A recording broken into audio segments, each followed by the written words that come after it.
What is up, YouTube? It's your boy Alex here from Team Generations, and today I am joined by my guest Jason over here, Jason Zhang. I'm sorry. Second place at Newark Springfest for Premium. So super excited to bring you guys to the channel. We have all of your team members actually for a profile. So I don't know when this one's coming out in comparison, but we're gonna go over deck lists, obviously matchups too, things like that. Anything you want to shout out before we start the video? Yeah, this was our first ever SpringFest as Team Alchemy. It was my first ever competitive card game event. Placed second, which is crazy. 52 teams total. 52, yeah. 52, yeah. Cool. Really tight games altogether, but it was a great time. Awesome. Cool. So let's drop into the profile, and then we'll get into the matchup breakdown right after. So for the starter, we're going to play Go Yusha. You could run Black Boy. Go Yusha's just better. It's based. D-Robos. For grade 3s, we're going to be running 4 Die-Liner. MVP of the deck, it's Die-Liner.deck. Anything else is like, it's just not DP. It's not modern DP. Not the way you play it. So grade 3s are really flexible. It's like a grade 3 toolbox deck. Most of these grade 3s are shield. Some of them have utility. By far, Dizaurus is going to be your best grade 3. Additional drive plus 10k. 10k it's all right. The additional drive really matters though for your Excalibur field turns. It's good for more pressure on your Geomagus turns. Great with Stark, 6 drive checks on Stark. Pretty broken. Never use Stark. Next for grade 3s, we're going to get into Diarm. Honestly, one of the MVPs of the deck. It's pretty much a vanilla against any of the non-meta decks. People can play around it, get under the 10 card threshold. But this card single-handedly enables you to Excalibur first ride plus 30k, double your power with Commander Laurel. It's just plus 60k to your Vanguard. Swing, 30k to front row. Really good card. I wouldn't run it at 4, just because it's not really applicable in every single deck, and you need room for other cards. Next, we have the next best grade 3. I'm going to be saying that a lot. Grade 3s are the name of the deck. Really good cards. Taser Lage single-handedly carries the deck in Premium. So what does this do? Because I'm actually not familiar. So yeah, Taser Lage, it's pretty much a pseudo hand trap. It's the only continuous interaction that you have in Premium, or at least the way this deck is built, besides Hanali. So pretty much when a card is superior called on your opponent's turn, as long as this is in the front row and that card is in the front row, you could rest the card. So there's no cost, it just says rest the card. That's awesome. So this card's pretty insane against most of the top decks. It's good against Night Rose, you just rest the Night Storm. It's good against Dolls, you just rest the Alice. And against Order Colony, you just rest whatever they call off their strides and stuff like that, or whatever they superior call. Card is cracked. It's not applicable everywhere. Not every deck can really, you can't punish every deck. Like against Regalia, they just, I rested the Norn, so it couldn't boost, but then they just, you just called another Norn. Yeah. Didn't really do anything, but card is good otherwise. That's really interesting. Great card. Next, we're gonna get into grade 2s. The first grade 2 is Gel Sludge. He is a promo, he did get reprinted, so he's relatively affordable, not like $5 anymore. 9k grade 2, you can swing under. Swing under 4 stacks. 9k, it's pretty good to have in a Force clan. Soul Blast 1, you can interact with your opponent. Most people will not pay the CB, and Soul is pretty costly for some decks. Yeah. So free +1, free -5k, that adds up over multiple attacks. Really good card. Cool. Next, I wasn't really too sure how to ratio this card. It's like good, but it's not really useful after it's 1 turn. So you just ride up into this, it's 10k. It's mini Die-Liner, it gives your grade 3s 10k, but you don't want to throw away your grade 3s that early. If you have to, if you get rushed, it's fine. So it's your best ride target, but it's not good anywhere after that. It's 20k beater, but you're not going to be using that. You're just going to swing Vanguard. Next, we have, for the last grade 2s, I have 2 Grand Wisdom. Honestly, this card kind of sucks. Like, I resolved it once, and that was it. I think it was in top 8 against Dolls. I just needed more CB. It swings for 13, sold itself in, and countercharges 1. DP has no countercharge outside of the G guard, so you need it for the optional countercharge, but most times you're going to be at 3, you're going to be at 5, and then you're just going to end the game right there, so it doesn't really matter. Cool. Now we're going to move on to grade 1s. By far the best grade 1, Eternity Chaser. This makes the deck. Before, I used to be running the Enigman engine with the Enigman grade 0, grade 1, and grade 2.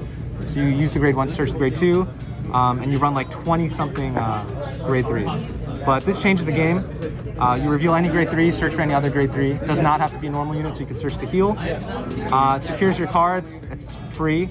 And it's like a pseudo PG in the backline. It never comes up, but if it does, it feels good. Feels good, man. It feels good, man. So this is where ratios are a bit controversial. It's 4 Commander Laurel. So it's a 6K grade 1. The V version is more applicable. The V version is definitely more applicable than the G version. Okay, just doubles your power. Gives you an extra crit. Let's hit that 3 crit threshold with the Force 2. 6K lets you swing under. You could cut this to 3, maybe run another Hanali, like a different fights list, or run any other grade 1. But I think in terms of seeing combo pieces and actually having a relative useful ride outside of your best ride, it's a good card. I've ridden this almost every game. I've ridden Eternity Chaser probably twice out of our, I think, 9 rounds. So I misrode every game. This card still came in clutch, allowed me to swing under, free card.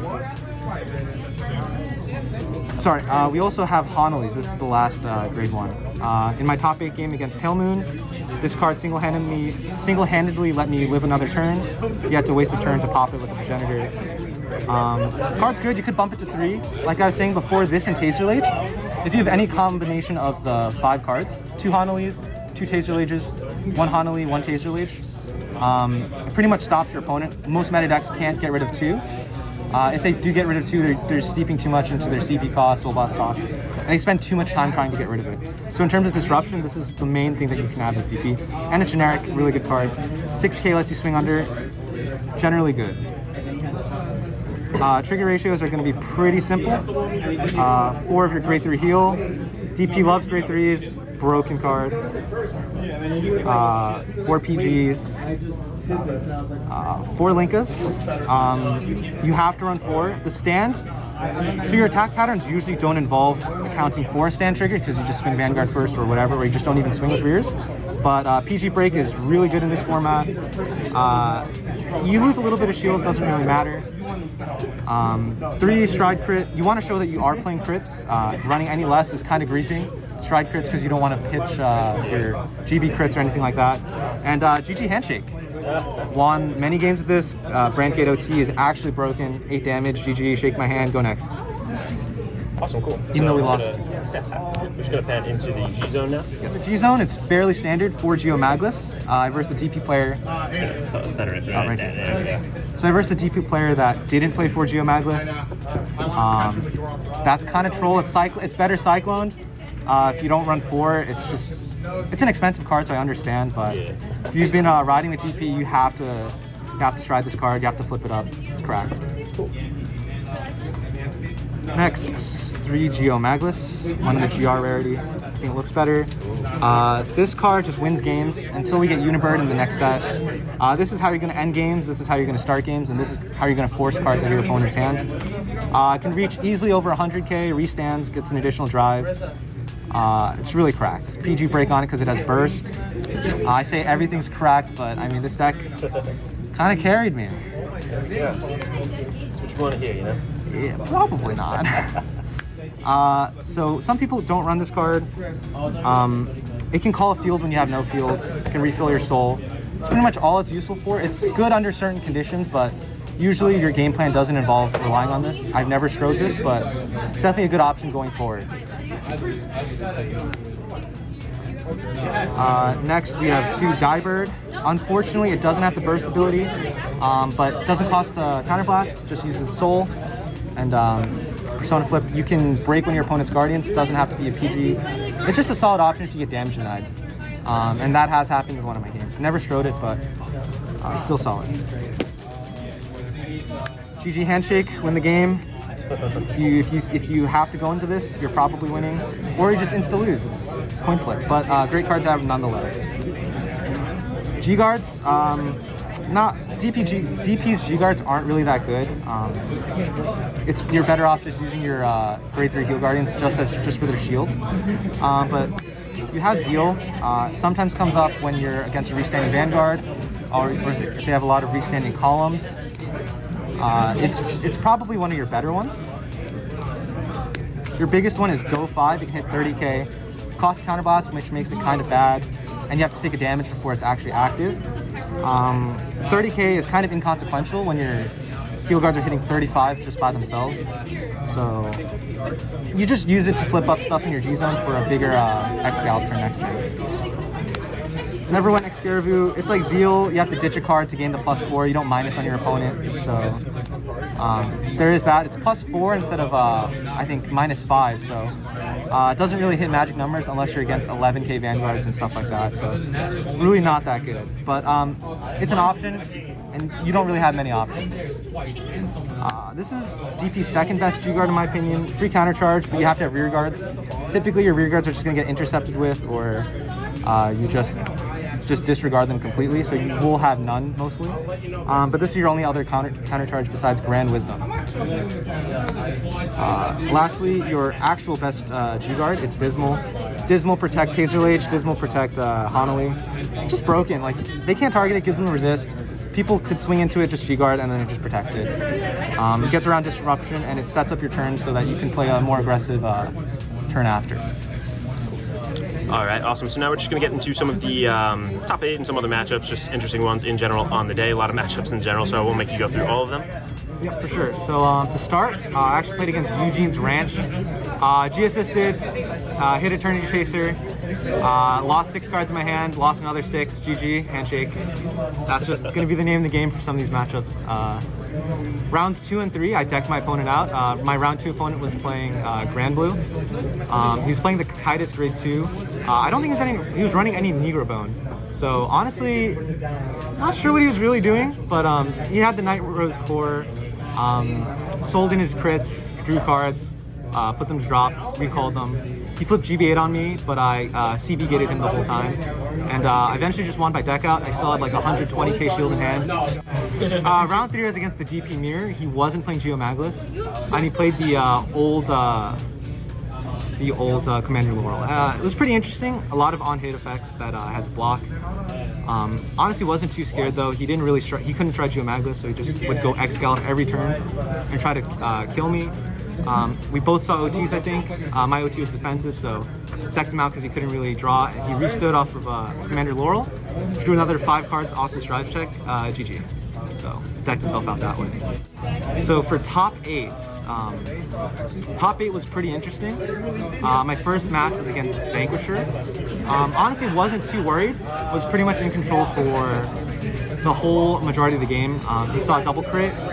Still was okay, had big guards. Just being a Force clan automatically just makes you a control clan. Don't quote me on that, that's actually just a troll. Yeah, that matchup was pretty easy. The match after was against Nightmare Dolls. So I didn't really prepare that much for Premium. I know you don't want to hear this from like a top 2 or your second place team, but DP is more of an ignorant deck, so you're able to do your game plan pretty well. Love DP, but you gotta do the same thing. You just ride up, smash, 3 crit. ICOT, you lose, but otherwise, Nightmare Dolls, you have a pretty okay matchup into. I'd say it's about like 50-50 or 55-45. Taser Lage and Hanali interact really well. They don't really have any pop outside of, unless they use Chelsea and pop before striding. If they stride, it's typically not worth it. They should just do full combo. That matchup went really well. It went directly as practiced. Rested the Alice past turn and was able to kill the Excalibur. Overall, not a bad matchup. Was really confidence boosting. After that, I believe it was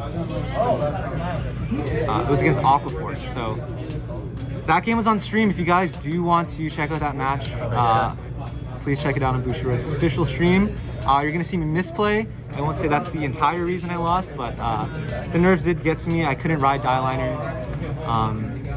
Diarm really didn't do anything. I'm stuck on 11k with his stride. Pursuit Assaults, new cards, the Magnolia Grade 4. There's just a lot of different ways you can play the deck, and toolboxes, counter charges. And I just wasn't prepared for it. It just kind of caught me off guard. Really good player too. Shout out to Team Go Next. They were really great, really lovely playing them. Good people all around, and couldn't have lost to a more deserving team. Awesome. So thank you so much for this interview. Just before we finish, I just wanted to ask any shout outs, things like that. I know obviously you're from Team Alchemy, Long Island Vanguard, of course, the strongest. So any social handles, anything you want to shout out? Yeah, obviously shout out to the rest of my team. You can find us on Twitter at Team Alchemy VG. Shout out to one team member that couldn't make it, Dawson. If you're watching this, I'll link you the video, so you better watch it, you rats. He's our coach. He'd be probably over the moon just like seeing this video. He also handles all our social media, or most of our team postings in between matches. So hope you're doing good. Sad that you couldn't make it, but top 2, so you can hear about it right when we get back home. So yeah. Thank you again so much, Jason. This is Alex from Team Generations, signing out.